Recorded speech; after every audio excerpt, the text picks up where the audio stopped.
አዲስ አበባ የማናት የሚል ጥያቄ በእኛ ደረጃ አንስቶ መወያየት አሳፋሪ ነገር። አዲስ አበባ የማናት የማን አይደለችም ብሎ የሚከራከሩ ሰዎች ምንድነው ከጭንቅላታቸው ጀርባ አስቀምጦ ስለዚህ ጉዳይ የሚነጋገሩት የሚለውን በራሱ አውድ ማየት ያስፈልጋል። ምን ታስቦ ነው የማናት የሚባለው? ለምሳሌ እኔ አዲስ አበባ የኔ ናት ስል ያንተ አይደለችም እያልኩ ሆነ ስቻለሁ። የኔ ናት ማለት ግን ጥፋት አይደለም። የኔ ሆና ያንተ እንዳልሆነች ለመናገር የሚደረግ ሙከራ ከሆነ ግን ስህተት ነው። አዲስ አበባ የሁላችንም ናት። አዲስ አበባ በሚመለከት ታሪካዊ ዳራውን መመልከት በጣም ጠቃሚ ይሆናል።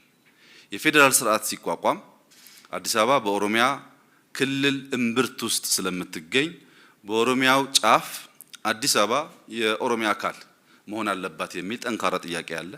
በሌላ መንገድ በነበረው ውይይት አዲስ አበባ የፌዴራል መቀመጫ መሆን አለባት፣ በቻርተር የምትተዳደር ከተማ መሆን አለባት። ነገር ግን ከአጎራባች በአጠራት ክልል ውስጥ ባላት ዘርፈ ብዙ ግንኙነት የተነሳ ልዩ ጥቅም ማክበር አለባት የሚል ህገ መንግስቱ አስቀምጧል።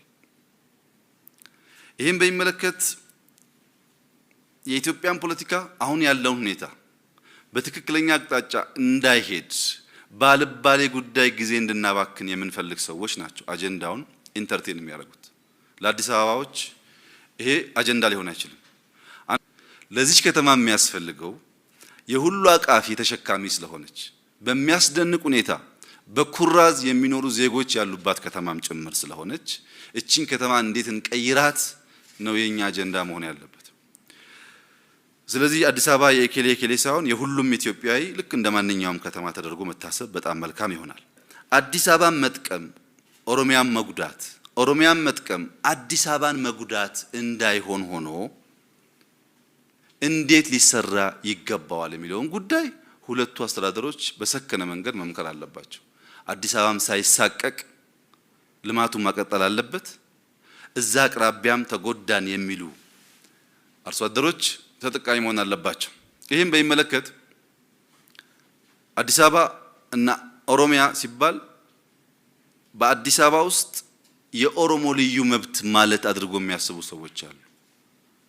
አንድ ኦሮሞ አዲስ አበባ ሲኖር አንድ ጉራጌ አዲስ አበባ ከሚኖረው የተሻለ መብት ያለው አድርጎ የሚያስቡ ሰዎች አሉ። ይሄ ስህተት ነው። የኦሮሞ ክልል የኦሮሚያ ክልል ልዩ ጥቅም አለው ሲባል በሚያቀርበው ግብአት ልክ ሊያገኝ ይገባዋል ነው እንጂ እያንዳንዱ ኦሮሞ ከዛ እየመጣ እዚህ የተለየ ከሌሎች ዜጎች የተለየ ነገር ያገኛል ማለት አይደለም።